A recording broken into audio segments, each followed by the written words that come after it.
Netflix perdeu pela primeira vez um volume significativo de usuários, né, comparado com a base de usuários dela. E isso trouxe, né, para o mercado, as pessoas começaram, poxa, mas o que está acontecendo com a Netflix, né? Será que está acabando a Netflix? Vamos entender um pouco mais sobre isso, quais são os motivos que levaram isso a acontecer, que são fatores diferentes, e como é que a gente pode pensar estrategicamente em relação a negócios, pegando o exemplo da própria Netflix. Deixa seu like aqui para que esse conteúdo chegue também para outras pessoas e a gente possa continuar crescendo o canal da Tactus. Primeiro, a gente precisa entender que a Netflix hoje, ela não tem um fator que foi um fator impulsionador que ela teve, que foi durante a pandemia. O comportamento das pessoas durante a pandemia mudou. As pessoas ficaram mais tempo em casa, assim, muito mais tempo em casa, né? Elas começaram a trabalhar em casa, elas começaram a ficar em casa o tempo todo, elas não estavam saindo, elas não estavam viajando. Então, consequentemente, as pessoas tinham que fazer o quê? Elas tinham que fazer alguma coisa para se entreter em casa. E aí, a Netflix, bem posicionada, ela teve um crescimento no volume de usuários. Só que esse comportamento novamente mudou, né? Acabando a pandemia, né? Com essa mudança comportamental, nós voltamos a viajar, nós voltamos a ir para o shopping center, nós voltamos a fazer outras coisas que fazíamos antes. E aí, o nosso tempo passa a ser mais concorrido. Então, se antes eu estava muito focado em fazer as coisas em família ou até em casa sozinho, eu não estou mais, porque eu tenho outras atividades para fazer. Aliás, a gente cansou um pouco de ficar em casa, né? Convenhamos, né? E aí, consequentemente, nós temos menos tempo para a Netflix. Também temos que entender que concorrentes que não existiam antes começaram a surgir. Então você pega, por exemplo, produções até brasileiras, como a Globoplay, que começou a produzir suas próprias séries. Então isso se tornou concorrente da Netflix.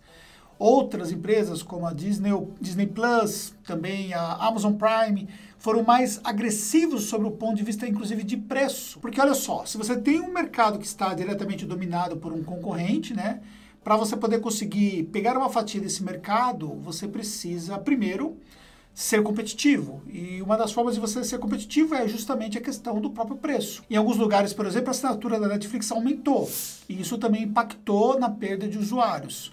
Também, a questão do compartilhamento existente de contas da Netflix. Então você pega, por exemplo, uma conta da Netflix, você compartilha com um vizinho, com o seu parente, com pessoas que não estão na mesma casa sua, e às vezes você não tem a quantidade de usuários para isso. E aí, consequentemente, você também tem essa situação do compartilhamento das contas. Quando você começa a olhar o que está acontecendo no mercado, você começa a ver uma série de fatores que eles começam a colaborar para essa perda de usuários. Uma coisa importante também a ser considerado é, quando você tem uma base menor de usuários, a sua empresa ela vai crescendo, é mais fácil você manter um motor de crescimento. Isso falando de negócios de recorrência, como é o caso da Netflix, que é um serviço de assinatura, tá?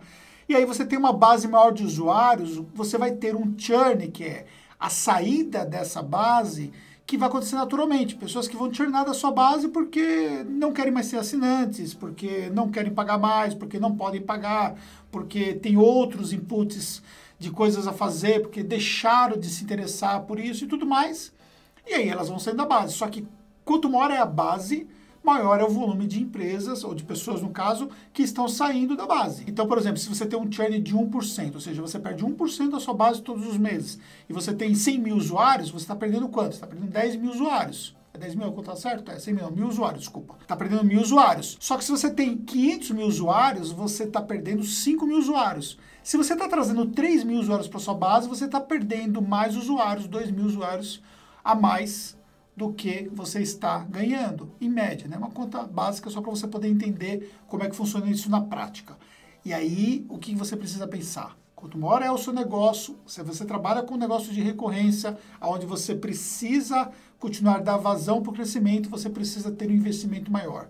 Então, a Netflix ela fez boas produções, ela conseguiu aproveitar o hype dessas produções que ganharam destaque, e, consequentemente, isso proporcionou que ela ganhasse muito mais popularidade. O crescimento que teve na pandemia facilitou muito, né? Não somente a Netflix, como outros negócios que foram impulsionados pela pandemia. A inexistência de alguns concorrentes que hoje existem também ajudaram que a Netflix conseguisse se consolidar. Agora, nesse ponto, nós vemos que nós temos uma mudança comportamental, nós temos uma mudança de mercado, tem uma série de mudanças que isso também impacta diretamente no negócio. Os nossos negócios, tal qual a Netflix, podemos também ser impactados por variáveis que muitas vezes são variáveis incontroláveis. Essas variáveis incontroláveis, como aconteceu com a pandemia, elas podem proporcionar um crescimento de um negócio ou pode proporcionar um desafio maior para um negócio. Inclusive, alguns negócios até acabaram quebrando por conta da pandemia. O que a gente precisa entender é quais são as variáveis que estão sob o nosso controle, o que é que nós podemos fazer do ponto de vista de leitura de mercado. Então, por exemplo, você já sabia que a pandemia iria acabar e que aquele fator impulsionador ele poderia ser um fator que seria o contrário, teria o efeito contrário, que justamente tiraria as pessoas do serviço. Olhar o que está acontecendo à sua volta, entender que existem novos players que são mais agressivos do ponto de vista de preço,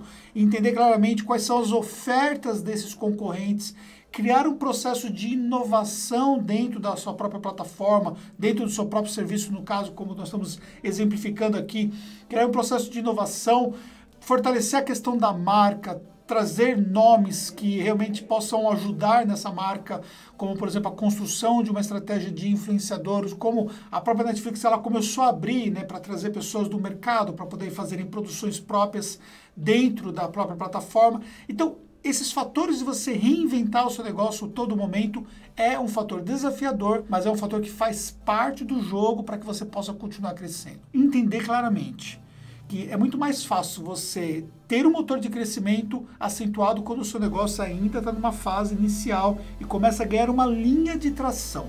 Agora, conforme o seu negócio ele vai crescendo, a sua base fica maior, você precisa ter um motor de crescimento mais poderoso para continuar mantendo essa linha de tração. Isso é como se fosse um carro mesmo, né? Porque você pega um carro que está mais pesado, que está numa subida, ou seja, ele está num momento mais difícil, né, de se locomover, ele precisa ter um motor mais potente para conseguir manter a mesma velocidade de crescimento e às vezes nem consegue manter. Agora, o que não pode acontecer é o carro chegar no meio do caminho e começar a voltar para trás. Isso, de uma certa forma, é o que está acontecendo com a Netflix agora. E aí o desafio que eles têm é conseguir reverter essa situação e continuar crescendo ou conseguir minimamente manter o volume de usuários dentro da plataforma deles. No nosso negócio, o desafio também é constante. Olhe para o que está acontecendo à sua volta, olhe para os exemplos de mercado, pegue exemplos de Netflix, da vida e outras empresas que nós temos, que nós conseguimos ter acesso. Faça a leitura disso, como eu estou fazendo a leitura aqui para você, para poder te ajudar, para que você possa ter ideias para o seu negócio, para que eu possa ter ideias para o meu negócio, que também é um desafio constante. Fez sentido para você? Espero que você tenha curtido esse vídeo. Deixe seu comentário aqui embaixo e mande esse vídeo para alguém se você achar que pode ajudar alguém. E tamo junto nessa e até um próximo conteúdo.